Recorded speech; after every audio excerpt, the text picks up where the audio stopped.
السلام علیکم ورحمۃ اللہ وبرکاتہ۔ بسم اللہ الرحمن الرحیم، والصلاة والسلام علی رسولہ الکریم وعلی آلہ واصحابہ اجمعین، اما بعد۔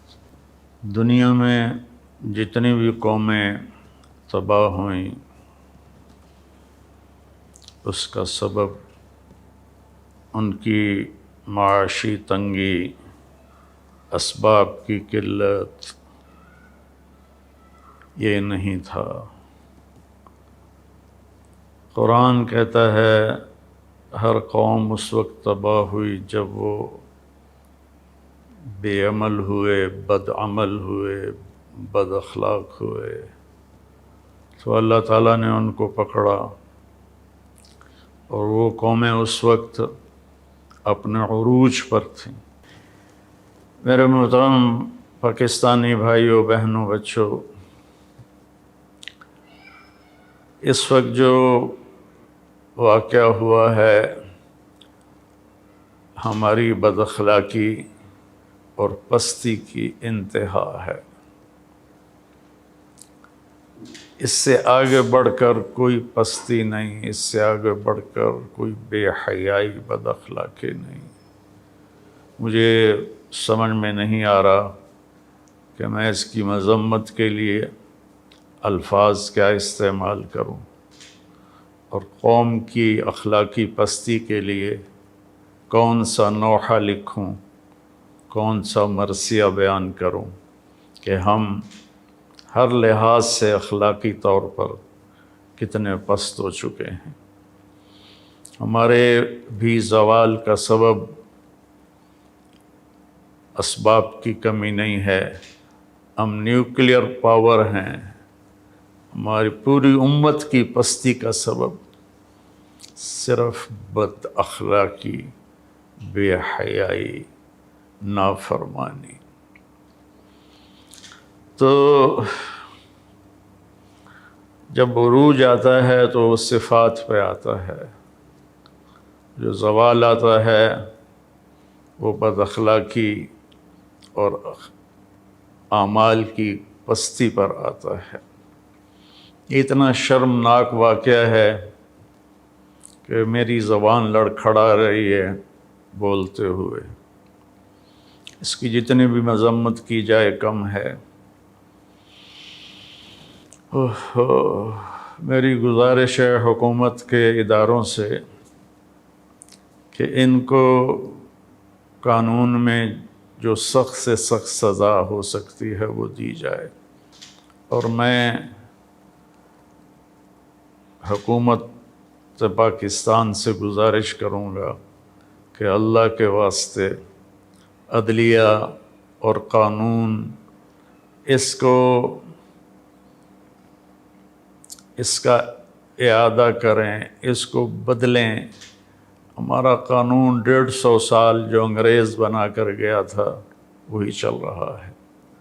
ہماری عدلیہ میں بہت اچھے جج ہیں، بہت اچھے وکیل ہیں، آنے والا بھی مظلوم ہوتا ہے، لیکن سب تھک ہار جاتے ہیں انصاف لیتے ہوئے۔ تو میں حکومت پاکستان سے یہ درخواست کروں گا کہ اللہ کے واسطے اس قانون پر غور کریں، اور اس پر ساری جو ہماری پارلیمنٹ ہے اس کا تو کام ہی ہوتا ہے قانون سازی، لیکن وہ آپس میں ہی لڑتے رہتے ہیں۔ تو اس میں سارے جو اپوزیشن ہے، حکومت ہے، مل کر جو اچھے صاحب علم وکلاء اور جج ہیں، سچے ہیں، دیانتدار ہیں، یہ سب مل کر اس قانون کو تبدیل کریں۔ یہ خود ایک ظلم ہے جو عدالتوں میں ہو رہا ہے۔ مظلوم کا سب کچھ بک جاتا ہے، پھر بھی اسے انصاف نہیں ملتا۔ 10 سال کے بعد پتہ چلتا ہے کہ یہ تو بے گناہ ہے، اس کو رہا کر دیا جائے۔ اس کی زندگی کے 10 سال کہاں چلے گئے، اور کتنے بے گناہ پھانسی پر چڑھ گئے۔ تو میرا تو سر شرم کی وجہ سے جھکا ہوا ہے کہ میں کیا کروں، کیا کہوں۔ تو ایک تو میری حکومت سے گزارش ہے کہ ان کو سخت سے سخت سزا دی جائے، اور دوسرا قانون سازی کی جائے۔ یہ قانون پرانا ہو چکا ہے، آج سے 80 سال پرانی گاڑی پر کون چڑھے گا؟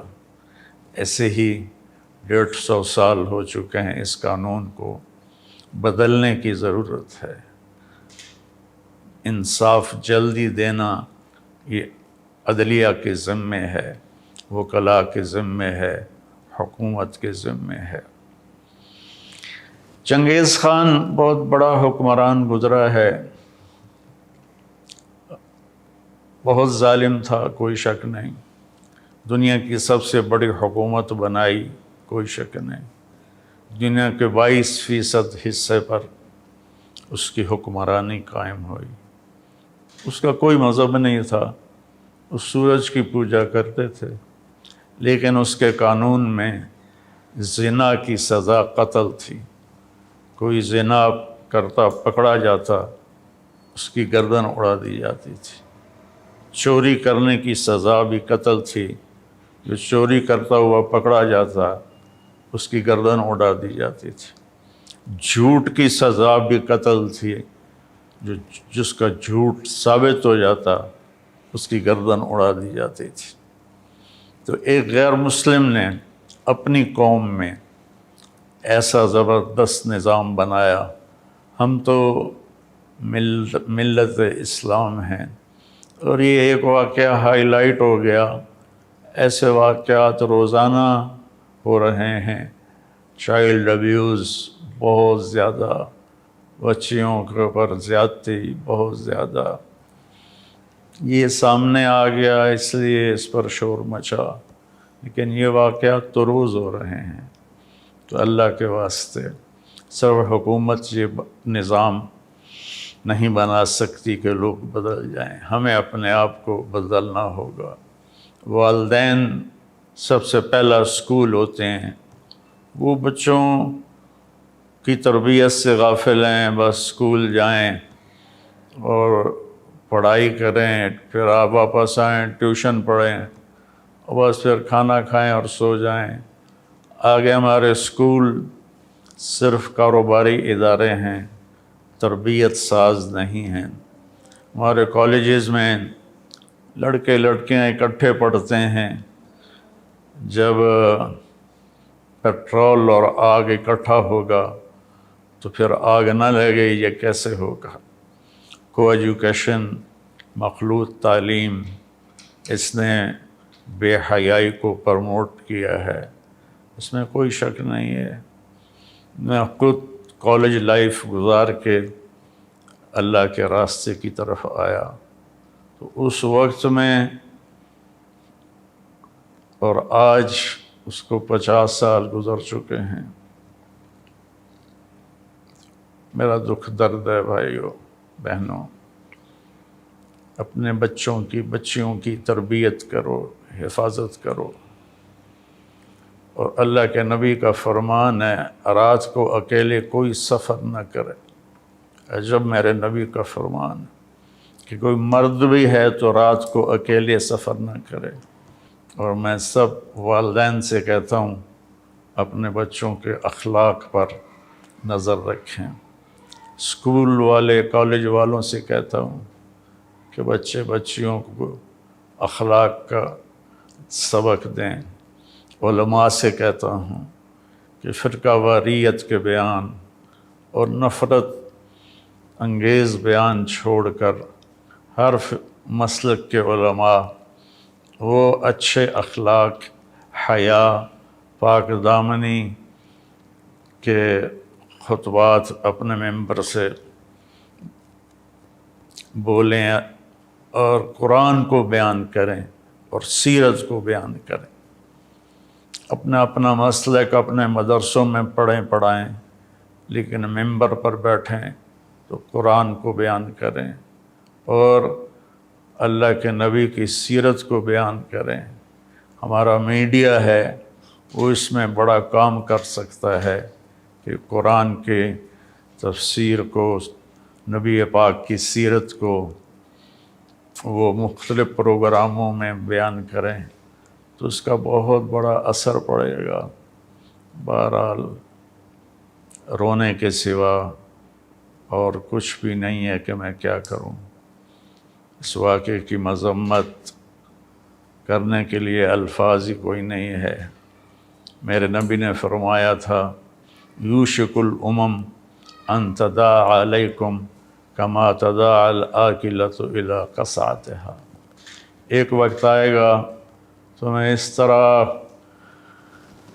کھایا جائے گا جیسے روٹی کھائی جاتی ہے اور ہضم ہو جاتی ہے اور اس کے ٹکڑے ٹکڑے کر دیے جاتے ہیں۔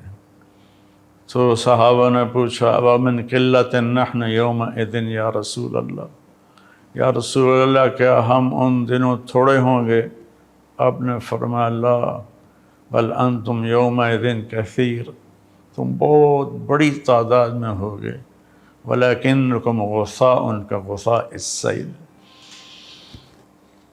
تم بہتے پانی پر جو کوڑا کرکٹ ہوتا ہے تمہاری وہ حیثیت ہوگی۔